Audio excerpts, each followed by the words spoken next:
Every family's got its secrets. Some are less serious than others though.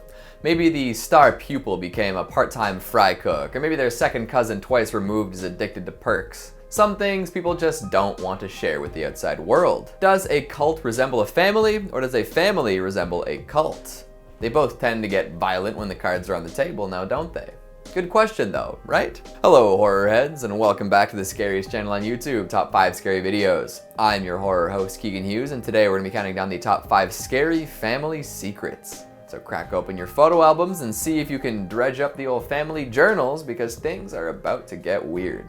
Before we get started, make sure to give this video a big thumbs up and subscribe for more nuclear nonsense. Perfect, let's begin. Coming in at number 5, we've got attic-dwelling father killers. That goes along to the tune of the Teenage Mutant Ninja Turtles team, doesn't it? This could very well be the plot to a horror movie, although a great deal of these stories could be. This one concerns a strange situation in a relatively large family evolving into people hiding in the attic and then murder. Not your average family unit for sure. So back in the day, a Reddit user's dad had left home to train in the Marines with his brother. This left grandma, grandpa, and 3 younger siblings all at home. This particular arrangement didn't last too long though, with the grandma taking the youngest kid and moving across the country. The reasoning behind this move isn't known, but one can probably assume it's because the other people in the house were lunatics. I'll get to that in a moment. So now there were 3, grandpa and 2 uncles. At the time, the 2 lads were high school age, so it came as a bit of a shock when granddad kicked them out of the house. With nowhere to go, the 2 boys decided they would sneak into the attic and live out their lives secretly above the old man. They stayed up there for months, coming and going when they knew no one would notice. Eventually though, they did get fed up. I'm sure that grandpa was a bit of a loose cannon himself, considering how he drove away his wife and kids, so it sort of makes sense what happened next. The 2 kids decided to kill their dad. So they snuck downstairs with an axe that they then firmly planted in the back of his head. After that, they shot him 15 times with a .22 caliber rifle and decided to never speak on it again. How they reconciled with their family, or even how they avoided prosecution, is a mystery to me. Coming in at number 4, we've got the sole survivor.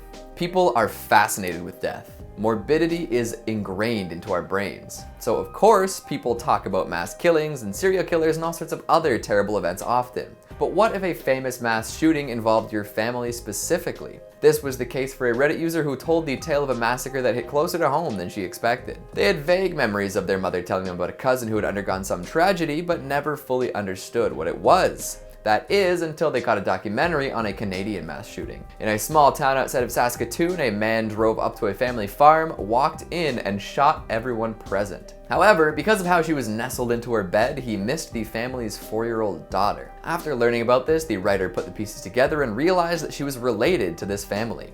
Her mother knew the little girl, who was now a full-grown adult, as her niece. The information made the writer's life even stranger when she found herself moving to a city near the farm where all happened and overheard people discussing it. It would be weird to hear people talking about family like that, right?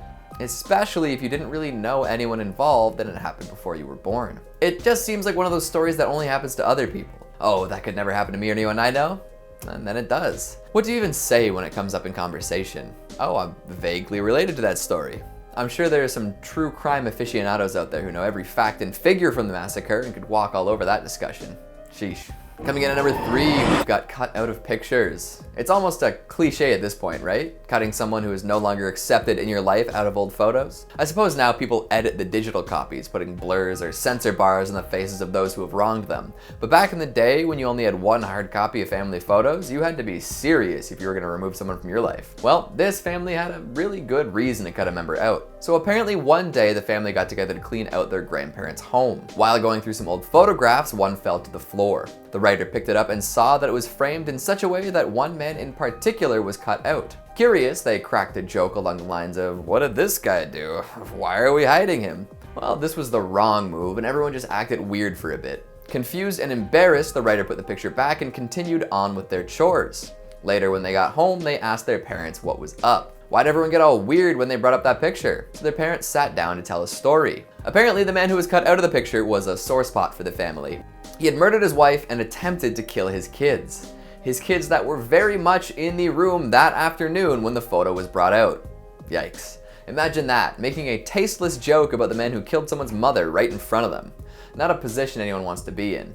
Of course, the writer had no idea about any of this and was shocked to hear it. Why did they keep it from them for all these years? Why did they let them go on, basically as a ticking time bomb of familial missteps? Parents just said they thought they knew.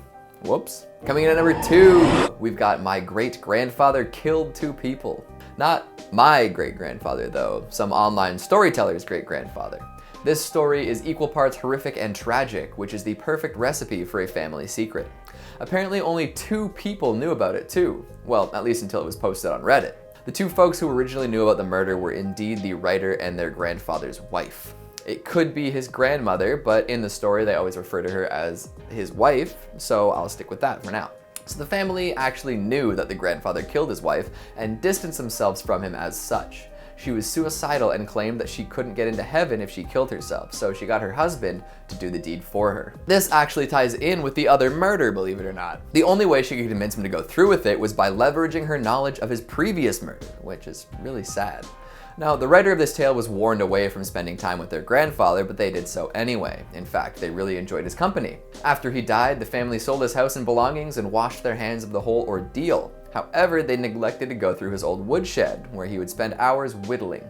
So the writer headed down to the shed and discovered a hidden journal in a toolbox. They read it through and discovered some dark secrets. Years and years ago, the grandpa was constantly bullied by someone for years. Eventually, he snapped and drowned the person in a creek. Weeks later, the body washed up and folks chalked it up to a swimming accident. But Grandpa's wife knew, and she eventually used this information to convince him to assist her in suicide. What do you do with that kind of information years after the fact, knowing that someone you loved was ostracized and alone for something so terrible?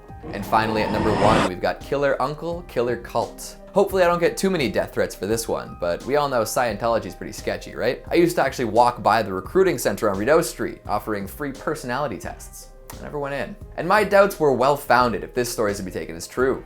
The writer behind this story had a grandfather who worked as an auditor. His big fish was the Church of Scientology itself. Oh boy. He ended up quitting after they assaulted one of his friends. After this, he was relentlessly pursued by the cult. They sent him constant threats and said they would hurt his family and more. Eventually, the writer's uncle had had enough. He stepped up and killed 2 of the people who were hunting his father. To hide his transgressions, he actually buried the bodies in other people's graves. Jeez. Even after this happened, the threats kept coming, which is how the writer figured it all out. They found some threatening letters and asked the uncle about it, and then he came clean. Bad, but also totally terrifying. And there you have it. 5 freaky families with 5 scary secrets. What'd you think of the list? Does your family have any scary secrets? Please don't expose yourself on YouTube. But if there are any secrets you think could make for great stories, I'd love to see some down in the comments. Speaking of comments, let's take a look at some of your more herbal ones from the top 5 horror movie monsters that can never escape. Sean Mode says, Keegan, I'm more afraid of your mustache than anyone on this list. I mean, this stash has the same capacity to cause harm as any horror movie monster. So realistically 0. Jesse Valinga says, I feel like given that Cabin in the Woods is basically SCP the movie, I think that any of the monsters escaping would be problematic to say the least, especially if the old ones woke up. Oh, absolutely. You can watch the carnage unfold in real time if things escape from their holding cells. Definitely a scenario you don't want. Kazahana225 says, The Thing. You could never trust anyone ever again. Joke's on you, I never trusted anyone. Sab Alad says, take Arabic folklore. There are a lot of creatures worth mentioning, like jinns and ghouls. I'll put it on the agenda. Keep an eye out for it someday. Jace Maxwell says, how in the world could you have sold your soul? We gingers don't have them. You got me. I was trying to convince the people that I was once like them. Foolish, I know. And that's all the time we have for today. Before I crawl into a cult-ridden coyote den, make sure to give this video a big thumbs up and subscribe for more mischievous mom and pop talk. Thanks for watching, and I'll see you next time. Sabalad says, take Arabic folklore. There are a lot plot to a horror movie, although there's a great deal of these stories. What the f? I'll get that. However, because